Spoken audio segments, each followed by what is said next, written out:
Welcome to TP studies. మనకి ఈ యొక్క వీక్లీ కరెంట్ ఈవెంట్స్లో భాగంగా థర్డ్ వీక్ సంబంధించినటువంటి కరెంట్ ఇష్యూస్ గురించి అనేది మనం మాట్లాడుతున్నాం. అందులో భాగంగా చూసుకున్నట్లయితే ఫస్ట్ వీడియో ఇంటర్నేషనల్ ఇష్యూస్ గురించి అనేది మాట్లాడాం. అదేవిధంగా ఇప్పుడు ఈ వీడియోలో మనం సెకండ్ సెషన్లో నేషనల్ ఇష్యూస్ గురించి కూడా మాట్లాడడం అనేది జరుగుతుంది. ఇక్కడ ఒకటి గుర్తుపెట్టుకోండి, పోటీ పరీక్షలకు అనేది ప్రిపేర్ అయ్యేటువంటి అభ్యర్థులకి ప్రస్తుత ట్రెండ్కి అనుగుణంగా కరెంట్ అఫైర్స్ అనేవి అత్యంత కీలకమైనటువంటి పాత్రను పోషించడం అనేది జరుగుతుంది. కాబట్టి దాన్ని బేస్ చేసుకుంటూ కరెంట్ ఈవెంట్స్ అనే దాని మీద ఎక్కువగా ఫోకస్ అనేది చెయ్యాలి. కాబట్టి దాన్ని దృష్టిలో పెట్టుకుంటూ వీక్లీలో మన గ్రూప్ 1 అండ్ గ్రూప్ 2కి సంబంధించినటువంటి కానీ లేదా SIPCకి సంబంధించిన కానీ ఇటువంటి ఆల్ కాంపిటేటివ్ ఎగ్జామ్లో ఉండేటువంటి సిలబస్కి అనుగుణంగా అటాచ్ అయ్యేటువంటి ప్రధానమైనటువంటి కరెంట్ ఈవెంట్స్ మాత్రమే మనం తీసుకుంటున్నాం. ఇప్పుడు రోజు కరెంట్ అఫైర్స్ కానీ లేదా డైలీ కరెంట్ ఈవెంట్స్ కానీ లేకపోతే మనం అలా చూసుకున్నట్లయితే చాలా కరెంట్ ఈవెంట్స్ వస్తాయి. కానీ సిలబస్కి రిలేటెడ్గా ఏముంది, సిలబస్ రిలేటెడ్ చూసుకుంటే ఏ కరెంట్ ఈవెంట్స్ అనేది మ్యాచ్ అవుతున్నాయి, ఇలా ప్రధానంగా అటువంటి కరెంట్ ఈవెంట్స్ను మాత్రమే మనం తీసుకుంటూ ఇక్కడ సిలబస్కు అనుగుణంగా అనేది మనం టీచ్ చేయడం అనేది జరుగుతుంది. కాబట్టి దీన్ని వీక్లీ కరెంట్ ఈవెంట్స్ అనేది మ్యాక్సిమం 1 అవర్ 2 అవర్స్ వస్తున్నాయి. మీరు ఫస్ట్ వీక్ నుండి కూడా చూస్తున్నారు, 2 అవర్స్ మ్యాక్సిమం వస్తున్నాయి. కాబట్టి వీక్లీలో జరిగేటువంటి ప్రధానమైనటువంటి కొన్ని సంఘటనలు, సిలబస్కు అనుగుణంగా ఉండే సంఘటనలు అన్నీ కూడా ఈ యొక్క 2 అవర్స్లో మనం అనేది చర్చించడం అనేది జరుగుతుంది. అంతకుతోడు సండే కూడా వస్తుంది. కాబట్టి మీరు సండే అయ్యేసరికి ఒక టైం టేబుల్ మెయింటైన్ చేసుకోవాలి. ఏంటి, ఓకే ఈ వీక్ మొత్తం కూడా కరెంట్ అఫైర్స్ లేదు, ఒక కొత్తగా ప్రిపేర్ అవుతున్నటువంటి అభ్యర్థులు ఎవరైతే ఉన్నారో వాళ్ళు వీక్ మొత్తం కూడా స్టాక్ మీద ఎక్కువగా ఫోకస్ చేయండి. అదేవిధంగా కరెంట్ అప్డేటెడ్ ఇష్యూస్ పైన నేను మీకు అనేది క్లారిటీ ఇవ్వడం అనేది జరుగుతుంది. ప్రతిదీ కూడా ఎక్కడ రిలేటెడ్ అనేది అవుతుంది, ఇది ఎక్కడ అనేది మీరు అప్డేట్ చేసుకోవాలి అనే విషయాన్ని కూడా నేను చెప్తాను.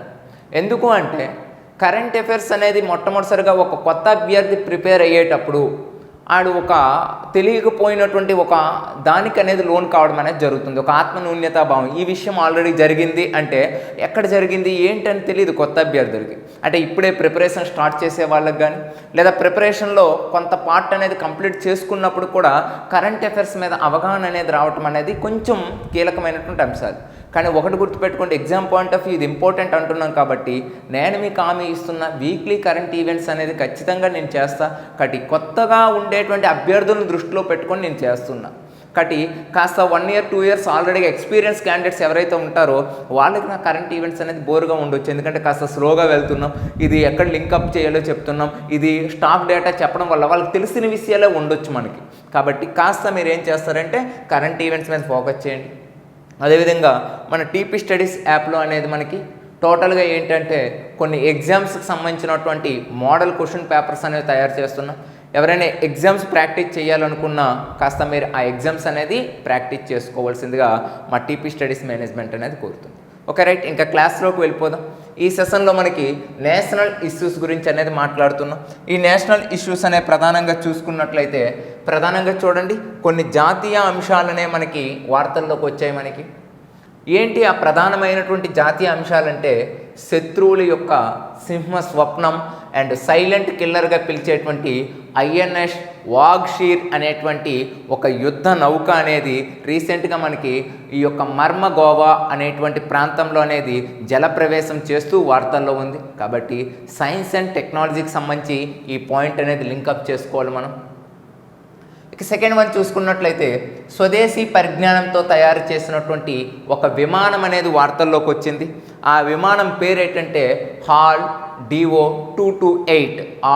ఆల్ అంటే హిందుస్థాన్ ఏరోనాటికల్ లిమిటెడ్ DO-228 అనేటువంటి ఒక విమానం, అంటే స్వదేశీ పరిజ్ఞానంతో తయారు చేసినటువంటి ఒక యుద్ధ విమానం.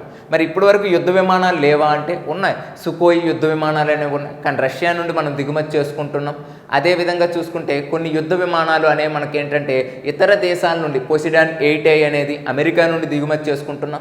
కానీ భారతదేశంలో స్వతహాగా యుద్ధ విమానాలు అనేవి తయారు చేసింది. అలా యుద్ధ విమానం తయారు చేస్తూ ఒక స్వదేశీ పరిజ్ఞానంతో తయారు చేసిన యుద్ధ విమానం వార్తల్లోకి వచ్చింది. కాబట్టి దానికి సంబంధించిన అంశాలు కూడా ఇక్కడ మాట్లాడతాం మనం. Okay, next one, third one, Udan పథకానికి ప్రతిష్టాత్మకమైన పురస్కారం.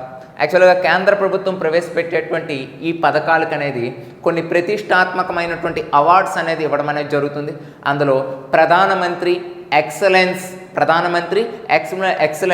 అడ్మినిస్ట్రేషన్ అవార్డు అనేది మనకి ఈ సంవత్సరం ఉడాన్ అనే పథకానికి రావడం జరిగింది. కాబట్టి అది ఎప్పుడు ప్రారంభమైంది, దాని ప్రధాన ఉద్దేశం ఏంటి, ఇవి చూస్తాం మనం. నెక్స్ట్ ఎస్బీఐ నివేదిక. రీసెంట్గా రాష్ట్రాల్లో ఉండేటువంటి ఉచితాలు అనేవి ఆందోళనకరమిస్తున్నాయి. ఎందుకు ఆందోళనకరం అంటే ప్రజలకు అనేది ఉచితాలు ఇచ్చుకుంటూ పోతే ఆటోమేటిక్గా మనకేమవుతుందంటే దేశ ఆర్థిక వ్యవస్థ అనేది, ఒక రాష్ట్ర ఆర్థిక వ్యవస్థ అనేది దెబ్బతింటుంది. మరి ఆ రాష్ట్రాల యొక్క ఉచితాల యొక్క ఆందోళనకరం మీద రీసెంట్గా ఎస్బీఐ రిపోర్ట్ ఇవ్వడం జరిగింది. అలా state bank of India report అనేది ఏంటనేది చూస్తాం. నెక్స్ట్ వన్ చూసుకున్నట్లయితే సెమికాన్ ఇండియా కాన్ఫరెన్స్, ఇంకా ఇది జరగలేదండి. ఏప్రిల్ 29న ఈ యొక్క సెమికాన్ ఇండియా కాన్ఫరెన్స్ అనేది ఏప్రిల్ 29న బెంగళూరులో అనేది జరుగుతుంది. సోయానా మన భారత ప్రధానమంత్రి కాన్ఫరెన్స్ అనేది పాల్గొంటున్నారు. దీని ప్రధాన ఉద్దేశం ఏంటనేది చూస్తాం మనం. ఇక నెక్స్ట్ వన్ చూసుకున్నట్లయితే నాట్పోల్ రెక్స్ అంటే ఇది ఒక ఎక్సర్సైజ్, ఆర్మీ ఎక్సర్సైజ్కి సంబంధించినటువంటి సమావేశం. కాబట్టి 8th ఎడిషన్కి సంబంధించి మనం మాట్లాడతాం. నెక్స్ట్ వన్ చూసుకున్నట్లయితే ఎర్రకోట నుంచి ప్రధానమంత్రి తేగ్ బహదూర్ జయంతి ప్రసంగం. చూడండి, లాస్ట్ 3 వీక్స్ నుండి కూడా చరిత్రలకు సంబంధించి హిస్టారికల్ పాయింట్కి సంబంధించినటువంటి ఒక విషయం వస్తుంది. చాలామంది హిస్టరీలో కూడా అప్డేట్స్ అనేవి ఉంటాయా, హిస్టరీలో కరెంట్ ఈవెంట్స్ అనేవి ఉంటాయా అనేటువంటి డౌట్ వస్తుంది. హిస్టరీలో కరెంట్ ఈవెంట్స్ అనేవి ఉండవండి. కానీ ఎవరైనా ఒక వ్యక్తి జయంతి అయితే అది మనకి కరెంట్ అప్డేటెడ్ ప్రకారంగా దాన్ని తీసుకుంటూ అడగడం జరుగుతుంది. చూడండి, ఫస్ట్ వీక్ కరెంట్ అఫైర్స్లో 195వ జయంతి జరుపుకుంటూ కందుకూరి వీరేశలింగం అనేది మనకి న్యూస్లోకి రావడం జరిగింది. సెకండ్ వీక్లో అది మనకి. ఫస్ట్ వీక్లో చూసుకున్నట్లయితే ఇక మనకి కొంతమంది వ్యక్తులు అనేది కూడా హిస్టారికల్ పర్సన్ మనకి ఈ యొక్క జ్యోతిరావు బాపులే అనేటువంటి వ్యక్తి 195 జయంతి, ఇది మనకి 175 జయంతిన కందుకూరి వీరేశలింగం రావడం జరిగింది. అదేవిధంగా ఈసారి చరిత్రలో కూర్చున్నటువంటి ఒక గొప్ప వ్యక్తి ఎవరంటే సిక్కు గురువు అయినటువంటి 9వ గురువు అయినటువంటి తేగ్ బహదూర్ అనేటువంటి వ్యక్తి వార్తల్లోకి వచ్చాడు. ఆయన ఉద్దేశించి ఏకంగా భారతదేశ ప్రధానే ప్రసంగించడం జరిగింది. కాబట్టి ఆ ప్రసంగం ఏంటనేది చూస్తాం, అందులో ఇంపార్టెంట్ ఈవెంట్స్ అనేవి చూస్తాం. ఇక నెక్స్ట్ వన్ ఏంటంటే ఒక కొత్త వ్యాక్సిన్, కరోనా కోవిడ్-19కి సంబంధించినటువంటి ఒక కొత్త వ్యాక్సిన్ కార్బోవ్యాక్స్ అనేటువంటిది అనేది రావడం జరిగింది. ఈ కార్బోవ్యాక్స్ అనేది ఏ వయసు మధ్య ఉండేటువంటి వ్యక్తులకనేది చూస్తాం. కాబట్టి ఇవి మనకి ప్రధానంగా ఈ వీక్లో ఉండేటువంటి జాతీయ అంశాలు. మరి ఒక్కొక్క దాన్ని చాలా డెప్త్గా క్లియర్గా అనేది తెలుసుకునే ప్రయత్నం అనేది చేద్దాం. ఫస్ట్ వన్ చూసుకున్నట్లయితే శత్రువుల సింహ స్వప్నం, సైలెంట్ కిల్లర్గా పిలిచేటువంటి ఐఎన్ఎస్ వాగ్షీర్ అనేది యాక్చువల్గా మనకి ఈ యొక్క సముద్రంలో ఉండేటువంటి సముద్ర భూతలం అంటే సముద్రం లోపల ప్రయాణించేటువంటి ఒక యుద్ధ విమానమే ఏంటంటే మనకి ఐఎన్ఎస్ వాగ్షీర్ అనేటువంటి ఈ యుద్ధ విమానం అండి. ఇది ప్రధానంగా చూసుకున్నట్లయితే మనకి ప్రాజెక్ట్ 75 ఏదైతే ఉందో ఆ ప్రాజెక్ట్ 75లో భాగంగా తయారు చేసినటువంటి చిట్ట చివరి యుద్ధ విమానమే, చిట్ట చివరి ఈ యొక్క యుద్ధ నౌకే ఏంటి అంటే మనకి ఐఎన్ఎస్ వాగ్షీర్ అనేది.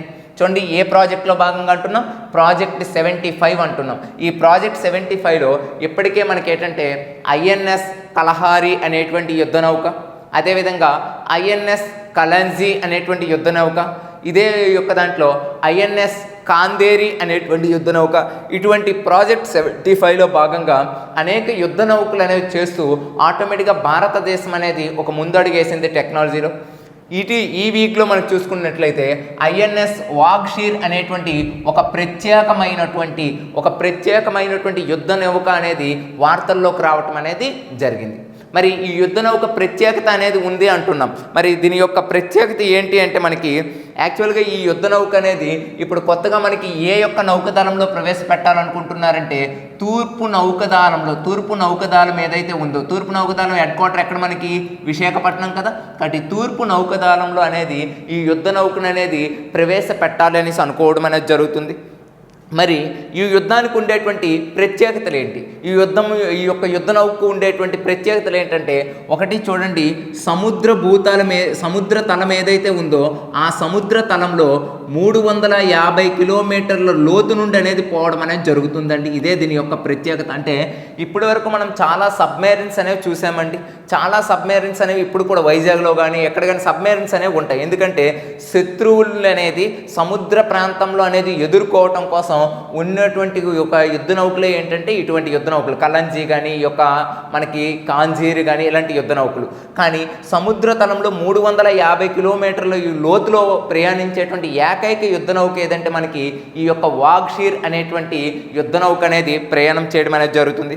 అంతేకాకుండా మనకి సముద్రంలో మందు పాత్రలను కూడా, అంటే సముద్రంలో ఇప్పటి వరకు అనేది మనకి ఏంటంటే మందు పాత్రలు అనేది ఏ యొక్క యుద్ధ నౌక అనేది పేల్చలేదు. కానీ సముద్రంలో మందు పాత్రలను కూడా పేల్చేటువంటి సామర్థ్యం ఉండేటువంటి ఒక యుద్ధ నౌక ఏదంటే ఈ యొక్క వాగ్షీర్ అనేటువంటి యుద్ధ నౌక. అంతేకాకుండా దీని యొక్క ప్రత్యేకత ఏంటి తెలుసా? దీని యొక్క ప్రత్యేకత అనేది మనకు చూసుకున్నట్లయితే ఇది భూతలం లోపల, అంటే సముద్రం లోపల అయితే ఒక గంటకనేది 37 కిలోమీటర్లు అనేది ప్రయాణిస్తూ ఇదనేది ఒక గంటకనేది 37 కిలోమీటర్లు ప్రయాణిస్తుంది.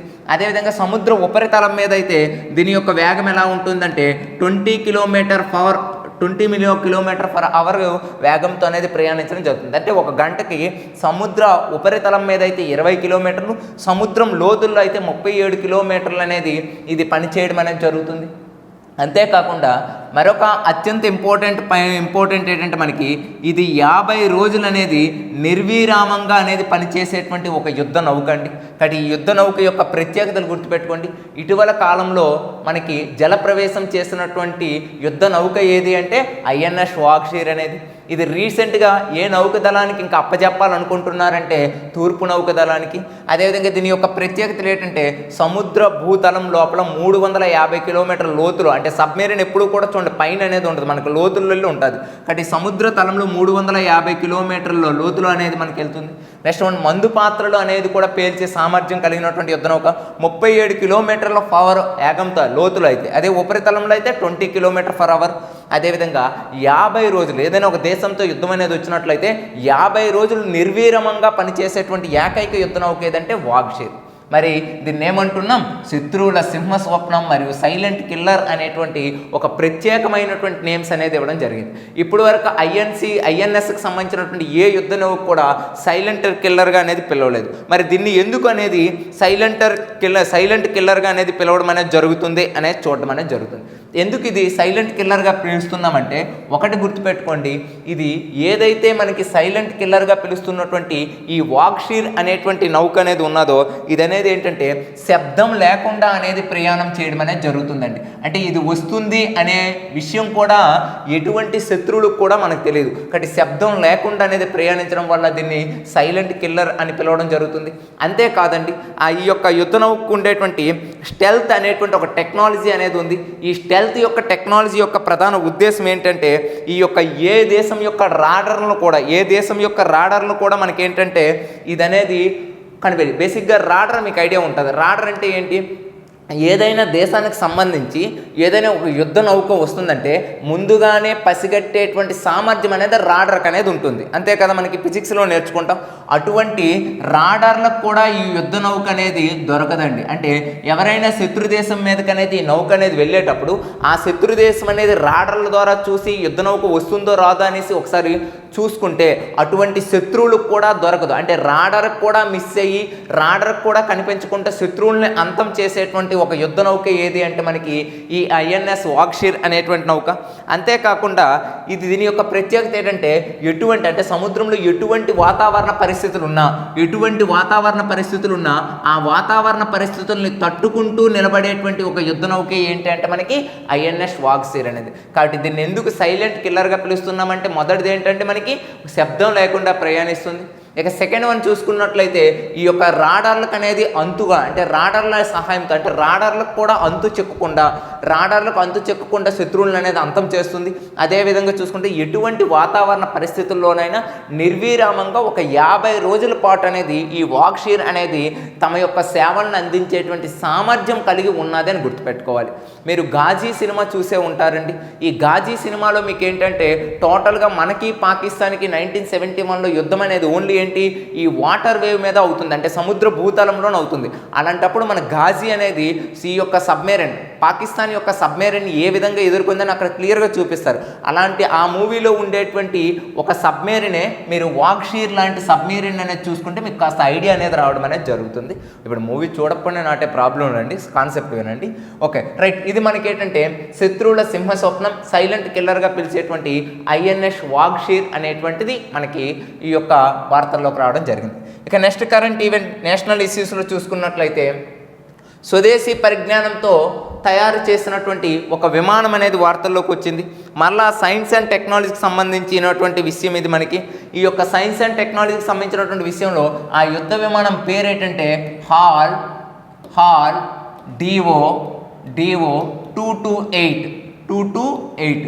ఇది యుద్ధ విమానం పేరండి మనకి, హాల్ DO 228. హాల్ అంటే ఏంటంటే హిందుస్థాన్ ఏరోనాటికల్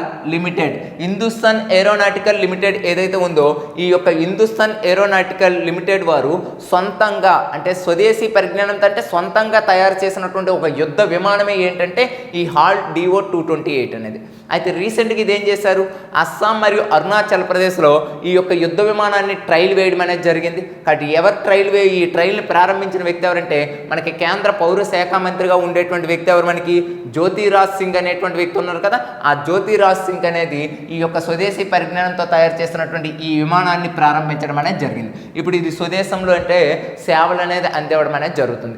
ఇప్పటివరకు భారతదేశం యుద్ధ విమానాలకు సంబంధించి కానీ వేరే దేశాల మీద ఆధారపడడం అనేది జరిగింది. ఎగ్జాంపుల్ సుకోయి యుద్ధ విమానాలు అంటే రష్యా మీద ఆధారపడడం, అదేవిధంగా పోసిడాన్ 8A యుద్ధ విమానాలు అంటే అమెరికా మీద ఆధారపడడం. ఇలా యుద్ధ విమానాల విషయంలో ఏంటంటే భారతదేశం అనేది ఇతర దేశాల మీద ఆధారపడేది, కానీ భారతదేశం కూడా సొంతంగా తయారు చేసుకున్నటువంటి ఒక విమానమే ఏంటి అంటే మనకి హాల్ DO 228 అనేటువంటిది. ఇది కూడా science and technology point of view అనేది మీరు లింకప్ చేసుకోవాలండి.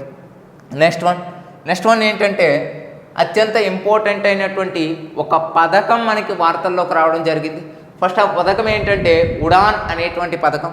ఫస్ట్ దీని స్టాక్ డేటా అర్థమైతే మన కరెంట్ అప్డేట్కి అనేది వెళ్ళడం అనేది జరుగుతుంది. కాబట్టి ఇక్కడ చాలా కీలకంగా గుర్తుపెట్టుకోండి, కొన్ని విషయాలకు అనేది స్టాక్ చెప్పిన తర్వాత కరెంట్ అప్డేట్ అర్థమవుతుంది, కొన్ని విషయాలకి కరెంట్ అప్డేట్ చెప్పిన తర్వాత మనకి ఏంటంటే స్టాక్ డేటా అనేది అర్థమవుతుంది. కాబట్టి ఏ విధంగా అయితే మీకు అర్థమవుతుందో దాన్ని ప్రాతిపదికగా తీసుకుంటూ నేనేం చేస్తానంటే ఆ విధంగా చెప్పే మీ యొక్క ప్రయత్నం చేస్తాను. ఇక్కడ మనకేంటంటే ఈ ఉడాన్ పథకానికి ప్రతిష్టాత్మక పురస్కారం అంటున్నాం. యాక్చువల్గా ఉడాన్ అనేటువంటి పథకం అనేది మనకి 2016లో అనేది ప్రారంభం కావడం అనేది జరుగుతుంది. ఇది ఎప్పటి నుండి అమల్లోకి వస్తుందంటే 2017 ఏప్రిల్ 27 నుండి అనేది అమల్లోకి రావటం అనేది జరిగింది. కానీ ప్రారంభం అవడం అనేది ఎప్పుడు గుర్తుపెట్టుకోండి, 2016లో ఈ పథకాన్ని ప్రారంభించడం జరిగింది. కానీ అమల్లోకి వచ్చినప్పటికీ 2017 ఏప్రిల్ 27 అనేది ఈ పథకం అనేది మనకి ఏంటంటే ఈ యొక్క రావటం అనేది జరిగింది. మరి ఈ పథకం యొక్క ప్రధాన ఉద్దేశం ఏంటి? ఈ పథకం యొక్క ప్రధానమైన ఉద్దేశం ఏంటంటే సామాన్యులకు కూడా, అంటే మన భారతదేశంలో సామాన్యులు చాలామంది ఉన్నారు, సామాన్యులకు కూడా విమాన సౌకర్యాలను అనేది అందివ్వటం కోసం వచ్చినటువంటి ఒక పథకమే ఏంటి అంటే మనకి ఈ యొక్క ఉడాన్ పథకం అనేది. అంటే సామాన్యులకు అనేది విమాన సౌకర్యాలను అందివ్వడం, సామాన్యులకు విమాన సౌకర్యాలను అందివ్వడమే కాకుండా రీజనల్ కనెక్టివిటీ అంటే ఏంటి, మనకి ఈ యొక్క ప్రాంతీయాలు ఏవైతే ఉన్నాయో అంటే భారతదేశంలో ప్రాంతాలు ఏవైతే ఉన్నాయో ఒక ప్రాంతం నుండి మరొక ప్రాంతం, అటువంటి రీజనల్ కనెక్టివిటీ అనేది స్పీడ్గా అనేది కనెక్ట్ చేయడం కోసం ప్రారంభించినటువంటి ఒక పథకమే ఏంటంటే ఉడాన్ అనేటువంటి ఒక పథకం అనేది. అయితే ఈ ఉడాన్ అనేటువంటి పథకం అనేది ప్రతి పేదవాడికి లేదా సామాన్యులకు విమాన సౌకర్యంలో కాకుండా ప్రాంతీయ అభివృద్ధి మరియు ప్రాంతాలని కనెక్ట్ చేసేటువంటి ఒక ప్రోగ్రామే ఏంటంటే ఉడాన్ ప్రోగ్రామ్. మరి ఈ రోజు ఎందుకు అనేది వార్తల్లోకి వచ్చిందంటే యాక్చువల్గా మనకి ఏంటంటే కేంద్ర ప్రభుత్వం ప్రవేశపెట్టేటువంటి అన్ని పథకాల్లో కొన్ని పథకాలకు అప్పుడప్పుడు కూడా అవార్డు ప్రజెంటేషన్ అనేది చేస్తూ ఉంటారండి. అంతేకాకుండా ఈ యొక్క ఉడాన్ పథకం యొక్క మరొక ఉద్దేశం ఏంటంటే ఒక గంట ప్రయాణానికి 2400 రూపాయలు మాత్రమే, అతి తక్కువ రూపీస్ మాత్రమే ఛార్జ్ చేయడం జరుగుతుంది. అంటే పేదవాడికి ఇది భారం కావచ్చు, కాదనడం లేదు. కానీ ఒకప్పుడు విమాన ఛార్జీలు చాలా బేభత్సమైనటువంటి రేట్లనే ఉండేవండి. కానీ ఇప్పుడు మనకు చూసుకున్నట్లయితే ఇప్పుడు ఎగ్జాంపుల్ కడప నుండి విశాఖపట్నం వెళ్ళాలనుకుంటున్నాం. కడప నుండి విశాఖపట్నం వెళ్ళాలి అనుకుంటే యాక్చువల్గా 1 అవర్ ప్రయాణం అయితే 2400 మాత్రమే తీసుకోవడం జరుగుతుంది. యాక్చువల్గా కడప నుండి విశాఖపట్నం వెళ్ళాలంటే మ్యాక్సిమం 1 డే 22 అవర్స్ వరకు అనేది పడుతుందండి. కానీ అదే విమాన ప్రయాణంలో అయితే 1 అవర్లో వెళ్ళొచ్చు కదా, అంటే టైం సేవ్ అనేది అవుతుంది కదా. అలా మనకి అత్యంత ఆధునీకరమైనటువంటి టైం ప్రాసెస్ లేకుండా ఒక పథకం అనేది మనకి న్యూస్లో అనేది రావడం జరిగింది, అదే ఉడాన్ పథకం. మరి ఈ యొక్క వీక్ ఎందుకు ఈ పథకం అనేది న్యూస్లోకి వచ్చిందంటే దీనికి రీసెంట్గా ప్రధానమంత్రి ఎక్సలెన్స్ పబ్లిక్ అడ్మినిస్ట్రేషన్ అనేటువంటి ఒక అవార్డు అనేది ఈ పథకానికి అనేది రావడం జరిగింది. ప్రతి ఏడాది కూడా కేంద్ర ప్రభుత్వానికి కొన్ని పథకాలకు అనేది ఏంటంటే ఈ అవార్డును అనేది ప్రజెంటేషన్ చేయడం జరుగుతుంది. అంటే ఎక్కువగా సర్వీస్ కానీ ఎక్కువగా ప్రజలకు ఉపయోగపడుతున్నటువంటి ఈ ఒక పథకాన్ని ఎంచుకుంటూ దానికి ఒక అవార్డును అనేది ప్రజెంటేషన్ చేస్తారు. ఈ వీక్కి సంబంధించి మనకి ప్రధానమంత్రి ఎక్సలెన్స్ పబ్లిక్ అడ్మినిస్ట్రేషన్ అవార్డు అనేది ఏ పథకానికి అనేది రావడం అనేది జరిగిందంటే ఉడాన్ పథకానికి. కాబట్టి అది ఎప్పుడు ప్రారంభమైంది, దాని యొక్క ఇంపార్టెన్స్ ఏంటి, దానికి ఇటీవల కాలంలో వార్తల్లోకి రావడానికి ఈ అవార్డు అనేది ప్రధాన కారణం. అది మనకి ఏంటంటే ఉడాన్ పథకం యొక్క ప్రధానమైనటువంటి ఉద్దేశం. నెక్స్ట్ వన్ చూడండి. ఎస్బీఐ నివేదిక రాష్ట్రాలు ఉచితాలు అనేది ఆందోళనకరమే అనేటువంటి ఒక శీర్షికతో అనేది మనకి న్యూస్లోకి రావడం జరిగింది. ఈ కాన్సెప్ట్ చెప్పే ముందు ఒక 1 or 2 minutes నేను మీతో మాట్లాడతాను. యాక్చువల్గా ఒక చదువుకున్న వ్యక్తిగా లేదా ఒక అడ్మినిస్ట్రేషన్లో ఉండేటువంటి ఒక వ్యక్తిగా మనం మొదటగా మాట్లాడాలంటే ఉచితాలు అనేది ఎంతవరకు అనేది కరెక్ట్. అంటే రాష్ట్రాలకి ప్రకటించేటువంటి ఎగ్జాంపుల్ మన స్టేటే తీసుకుందాం. ఈ పిల్లకాయలకి 15,000 రూపాయలు ఇవ్వడం కానీ, లేకపోతే ఈ 45 ఏజ్ దాటినటువంటి వాళ్ళకి ఆసరా అనేది లేదా భరోసా అనే పేరుతో ఒక 18,750 లేక 75,000 4 yearsలో ఇవ్వడం కానీ, ఒక్కసారి ఆలోచించండి. ఏ పని చేయకుండా డబ్బులు అనేది ఇవ్వడం అనేది ఎంతవరకు న్యాయం అనేది ఆలోచించండి. మళ్ళీ ఆలోచిస్తే మీలాంటి తెలివైన వ్యక్తులు ఏమంటారు, సార్ భారత రాజ్యాంగంలో ఆదేశక సూత్రాలు చెప్తున్నాయి కదా, ప్రజలను అనేది సంక్షేమంగా చూడండి అని, మరి ఈ విధంగా సంక్షేమంగా అనేది చూస్తున్నారు కదా, మరి వాళ్ళు చేస్తుంది కరెక్టే కదా అని మీలో చాలామంది ప్రశ్న కూడా వేయొచ్చు. నాకు ఒకటి గుర్తుపెట్టుకోండి, ప్రజల్ని సంక్షేమాన్ని చెయ్యాలి, ప్రజల్ని సంక్షేమంగా చూసుకోవాలంటే ప్రజల్ని బద్ధకస్తులుగా చేసి సంక్షేమంగా ఇక్కడ చూడడం కాదండి.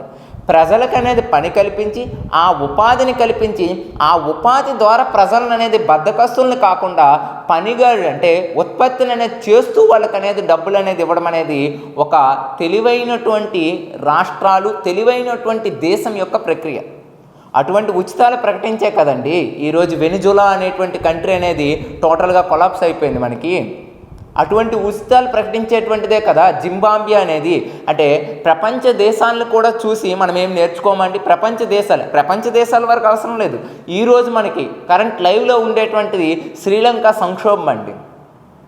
శ్రీలంక సంక్షోభం కూడా ప్రధానంగా ఏంటి, క్రైసిస్. మరి అటువంటి క్రైసిస్ వస్తే నిజంగా శ్రీలంకలో అయితే సరిపోయింది, లేకపోతే వేరే దేశంలో అయితే సరిపోయింది. ఎందుకు తెలుసా, ఆ దేశంలో ఉండేటువంటి క్రైసిస్ని తట్టుకునే సామర్థ్యం ఎందుకు వస్తుంది తెలుసా, ఆ దేశంలో ప్రధానంగా కొంతమంది మాత్రమే జనాభా అనేది ఉంటారండి.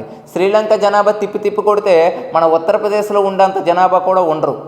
కానీ ఒక్కసారి ఆలోచించండి, నిజంగా ప్రపంచ దేశాల్లో ఉండేటువంటి క్రైసిస్ అంటే రష్యా ఉక్రెయిన్ లాంటి క్రైసిస్ కానీ, లేకపోతే శ్రీలంక లాంటి క్రైసిస్ కానీ, ఒక్కసారి భారతదేశాన్ని అనేది అటువంటి క్రైసిస్ వస్తే భారతదేశంలో ఎటువంటి సహాయం కూడా ఆర్జించలేని పరిస్థితుల్లో ఉంటుందండి భారతదేశం. ఎందుకంటే ఇక్కడ జనాభా ఎక్కువ కలిగిన దేశం, అది మర్చిపోకూడదు.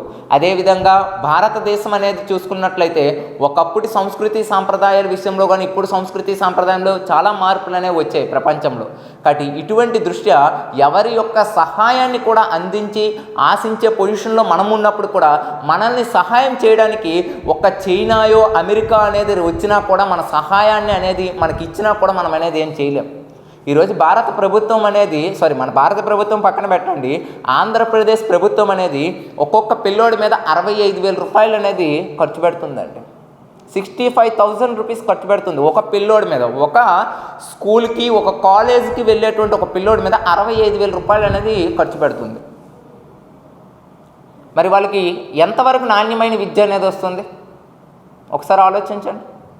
ఈ మధ్యకాలంలో కాస్త నేను బయటకు వెళ్ళండి, కాస్త నల్లమల ఫారెస్ట్ ఈ ఏరియాలో గిరిజన ప్రాంతాల్లో కాస్త వెళ్ళి నేను మ్యాక్సిమం సండే ఆర్ సాటర్డే అయితే కాస్త అలా వెళ్ళి ఆ యొక్క ఫారెస్ట్ ఏరియాలో ఉండేటువంటి విలేజెస్లో ఉండే పిల్లలను అనేది ఒకసారి నేను పరిశీలించినట్లయితే నిజంగా చెప్తున్నా అండి, ఇది నాకు తెలిసినటువంటి నేను కరెక్ట్ కలరా చూసినటువంటి అనుభవం అండి. ఇది నిజంగా ఒక 8, 9, 10 తరగతి పిల్లలందరినీ కూర్చోబెట్టి ఒక 20-30 మందిని కూర్చోబెట్టి ఆ ఊరిలో నేను మాట్లాడితే 8th, 9th, 10th క్లాస్ ఆ ఊరి పేరు కూడా మీకు చెప్తాను, మీరు కూడా ఒకసారి చూడండి. మోక్షగుండం అనేటువంటి ఊరు ప్రకాశం డిస్ట్రిక్ట్లో ఉంటుంది, నల్లమల ఫారెస్ట్కి దగ్గరలో ఉంటుంది. చూడండి, ఒక్కసారి ఆ విలేజ్కి అనేది నేను ఒక్కసారి వెళ్ళి కాస్త అలాగా మాట్లాడితే 8th, 9th, 10th ఆ స్టూడెంట్లో కనీసం వాచ్ చూసి టైం కూడా చెప్పేటువంటి పొజిషన్లో లేరండి.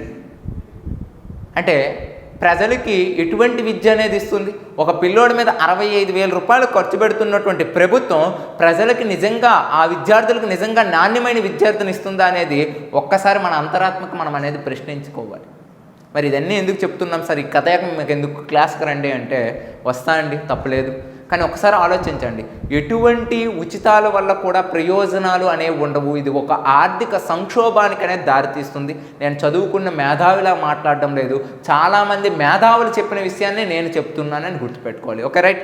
అయితే మనకి ఎగ్జామ్ పాయింట్ ఆఫ్ వ్యూ మరి ఎస్బీఐ అనేది ఏంటి, ఆ నివేదిక ఏమిచ్చింది, అసలు ఎస్బీఐ నివేదికలు ఏం చెప్తుంది అంటే యాక్చువల్గా మనకి ఇటువంటి అంటే ఆర్థిక వ్యవస్థ అనేది నిలకడగా లేనటువంటి ఈ రాష్ట్రాలు ఏవైతే ఉన్నాయో, ఈ ఆర్థిక వ్యవస్థ నిలకడ లేనటువంటి రాష్ట్రాలు అనేవి ఇటువంటి ఉచితాలు అందించుకుంటూ పోతే భవిష్యత్తులో ఆర్థిక విపత్తు, ఎకనామికల్ డిజాస్టర్ అనేది ఖచ్చితంగా అనేది ఉంటుంది అని ఎవరు హెచ్చరించడం జరిగిందంటే స్టేట్ బ్యాంక్ ఆఫ్ ఇండియా అనేది హెచ్చరించడం అనేది జరిగింది.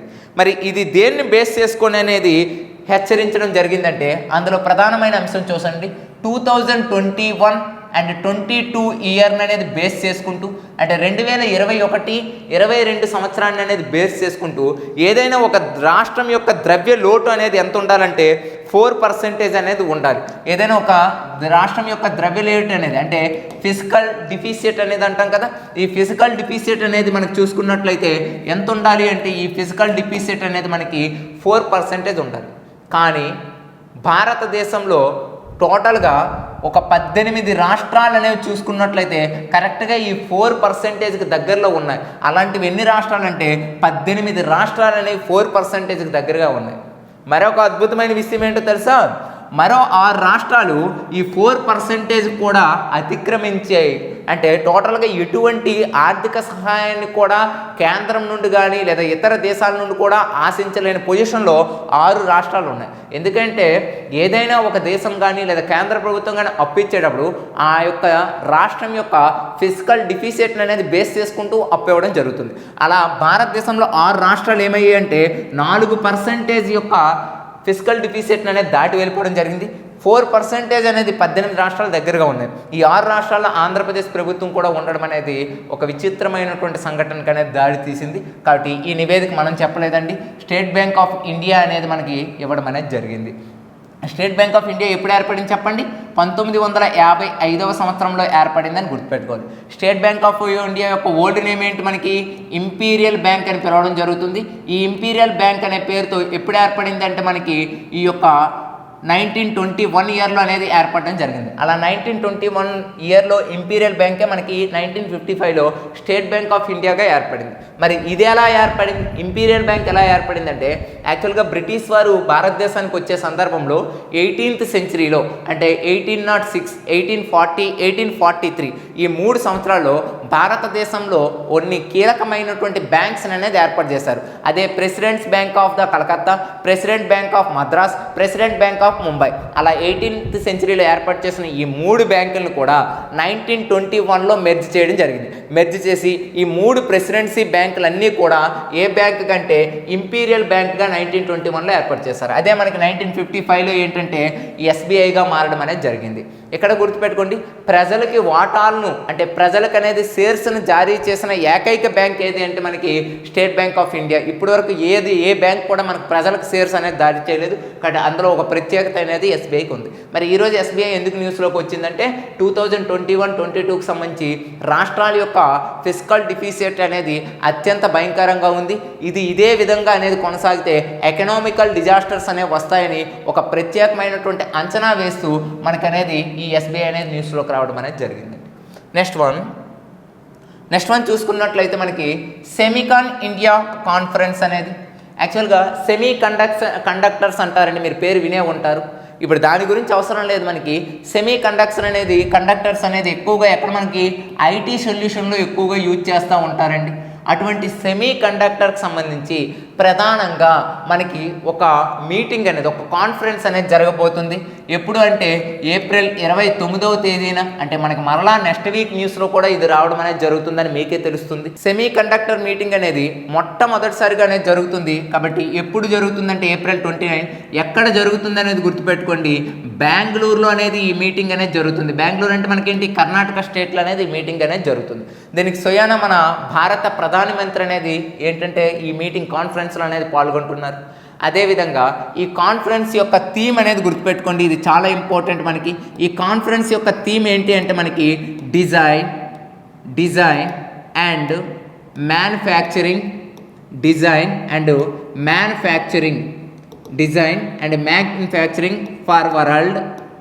For world in make in India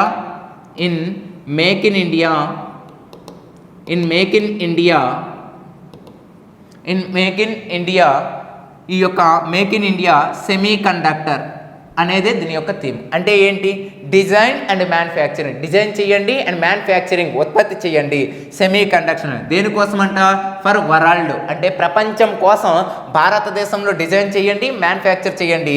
ఎందులో భాగంగా అంటే మేక్ ఇన్ ఇండియాలో భాగంగా ఈ సెమీ కండక్టర్ అనేది ప్రపంచానికి మనం అందించే విధంగా ఉండాలి అనే ఉద్దేశంతో design and manufacturing for the world in make in India semi conductors అనేటువంటి థీమ్ అనేది ఈ యొక్క కండక్ట్ ఎప్పుడు జరుగుతుందంటే ఏప్రిల్ 28. మళ్ళీ న్యూస్లోకి నెక్స్ట్ వీక్లో వస్తుంది మనకి. ఏదో ఎక్కడ జరుగుతుందంటే బెంగళూరు. దీనికి స్వయాన మనకి భారత ప్రధానమంత్రి హాజరు కావడం అనేది జరుగుతుంది. కాబట్టి అలా మనకి సెమీ కండక్టర్ కాన్ఫరెన్స్ అనేది న్యూస్లోకి వచ్చింది.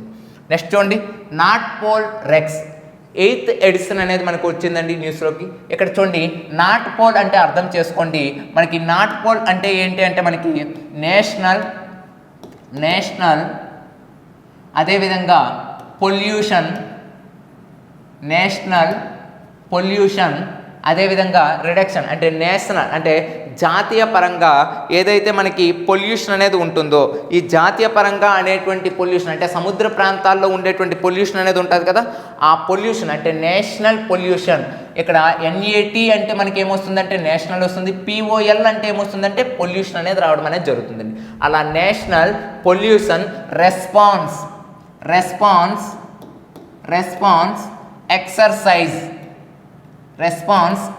ఎక్సర్సైజ్ అనేటువంటి ఒక నేవల్ ఎక్సర్సైజ్ అండి. ఇది ఓన్లీ భారతదేశం అనేది మర్మగోవా అనేది ఎక్కడ మనకు ఉంటుంది, గోవా స్టేట్లో ఉంటుంది. కాబట్టి గోవా స్టేట్లో మన వాళ్ళు నిర్వహించినటువంటి ఒక ఎక్సర్సైజే ఏంటంటే నేషనల్ పొల్యూషన్ రెస్పాన్స్ ఎక్సర్సైజ్. దీని ప్రధాన ఉద్దేశం ఏంటంటే సముద్రాల్లో ఉండేటువంటి కాలుష్యం ఏదైతే ఉంటుందో, సముద్రాల్లో ఉండేటువంటి కాలుష్యం ఏదైతే ఉంటుందో ఆ సముద్రంలో ఉండేటువంటి కాలుష్యము అనేది, సముద్రంలో ఉండేటువంటి కాలుష్యం ఉంటుంది కదా, ఆ సముద్రంలో ఉండేటువంటి కాలుష్యం అనేది ఏ విధంగా అనేది నియంత్రించాలి అనేది ఒక ప్రధానమైనటువంటి థీమ్ కాదండి. యాక్చువల్గా సముద్రాల్లో ఉండే కాలుష్యాన్ని నియంత్రించడం కోసమే ఈ ఎక్సర్సైజ్ అనేది ఎవ్రీ ఏడాది చేయడం జరుగుతుంది. ఇప్పుడు ప్రజెంట్ ఎన్నోదంటే 8th ఎడిషన్ అనేది ఎక్కడ చేశారంటే మర్మగోవా అనే ప్రాంతంలో. నాట్ పోల్ రెక్స్ అంటే ఏంటో గుర్తుపెట్టుకోండి, ఏంటి నేషనల్ పొల్యూషన్ రెస్పాన్స్ ఎక్సర్సైజ్ అనేది న్యూస్లోకి వచ్చింది. ఇది గోవా స్టేట్కి సంబంధించినటువంటి ఒక ఎక్సర్సైజ్గా గుర్తుపెట్టుకోవాలి. నెక్స్ట్ వన్ చూడండి, ఎర్రకోటపై ప్రధానమంత్రి తేగ్ బహదూర్ జయంతి ప్రసంగం. ఇది చూసే ముందు ఆల్రెడీ మనకి April first week current events already మనకి న్యూస్లో ఉన్నాయి. చూడండి, ఫస్ట్ వీక్లో ఏమొచ్చింది మనకి, ఆ యొక్క జ్యోతిరావు బాపులే అనే గురించి మనకు రావడం అనేది జరిగింది. కాబట్టి జ్యోతిరావు బాపులే మనకి ఎన్నో జయంతి ఉత్సవాలు అనేది మనం చెప్పాం 195. చూడండి, ఈ మంత్లో వచ్చినటువంటి హిస్టారికల్ పర్సన్స్ అన్నీ కూడా గుర్తుపెట్టుకున్నామంటే మ్యాక్సిమం మనకి అనేది బిట్ అనేది గుర్తుంటుంది. నెక్స్ట్ జ్యోతిరావు బాపులే తర్వాత ఏంటి, కందుకూరి వీరేశలింగం అనేటువంటి వ్యక్తి అనేది మనకి 175 జయంతితో మనకి అనేది న్యూస్లోకి రావడం జరిగింది. ఇది సెకండ్ ఇష్యూ. ఇప్పుడు థర్డ్ వీక్లో మనకి ఏంటంటే ఒక సిక్కు గురువు అయినటువంటి తేజ్ బహదూర్ 400వ జయంతి ప్రకారంగా తేజ్ బహదూర్ యొక్క 400 జయంతి అనేది మనకి న్యూస్లోకి రావడం అనేది జరిగింది. ఇక్కడ ప్రధానంగా ఇది న్యూస్లోకి వచ్చి ఎందుకు ఇంత ఇంపార్టెంట్గా దీని గురించి మాట్లాడుతున్నామంటే, ఒకటి గుర్తుపెట్టుకోండి, భారతదేశానికి చెందినటువంటి ప్రధానమంత్రులు కానీ భారతదేశానికి సంబంధించినటువంటి రాష్ట్రపతులు కానీ సాధారణంగా ఎర్రకోట నుండి ప్రసంగం అనేది కొన్ని ఇంపార్టెంట్ డేస్లో మాత్రమే చేస్తారు. ఎగ్జాంపుల్ ఏంటి, ఎగ్జాంపుల్ జనవరి 26 కానీ లేదా ఇండిపెండెన్స్ డే రోజు కానీ అటువంటి సందర్భంలో మాత్రమే ఎర్రకోట నుండి ప్రసంగం అనేది చేస్తారు.